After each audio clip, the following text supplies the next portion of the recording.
आप सभी का हमारे YouTube चैनल पर स्वागत है। दोस्तों, अंजलि अपने डांस से सबको दीवाना कर चुकी है और ये अपने डांस से बड़े बड़े क्रिएटर को पीछे छोड़ चुकी है।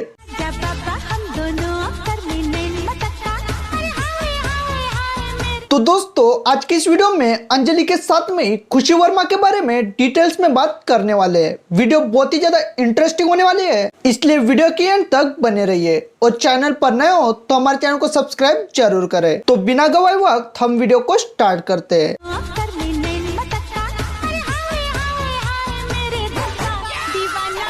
अंजलि अपने डांस के दम पर सोशल मीडिया पर धमाका कर चुकी है और इसके इंस्टाग्राम पर हाल ही में 1.8 मिलियन फॉलोअर्स हो चुके हैं और इसके यूट्यूब पर 7,30,000 सब्सक्राइबर हो चुके हैं। दोस्तों, आज अंजलि अपने मेहनत के दम पर सोशल मीडिया पर फेमस हो चुकी है। तो दोस्तों, अंजलि के साथ में ही खुशी वर्मा के डांस को भी देख लेते हैं।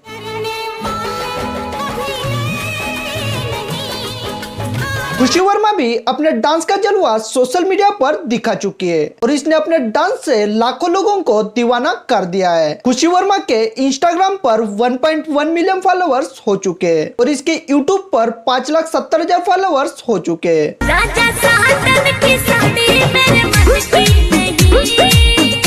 चुना है तुमको दीवाने दिल ने, इसे न तड़पाओ। दोस्तों, अंजलि चौहान और खुशी वर्मा यह खुद के टैलेंट के दम पर फेमस हो चुके हैं और ये दोनों भी सोशल मीडिया पर लोगों को दीवाना कर चुके हैं। आपको इन दोनों में से सबसे बेस्ट कौन लगता है, ये हमारे कमेंट्स बॉक्स में जरूर बताएं। उम्मीद करते हैं वीडियो आपको पसंद आएगी, तो वीडियो को लाइक कीजिए और चैनल पर नए हो तो हमारे चैनल को सब्सक्राइब जरूर करें। धन्यवाद।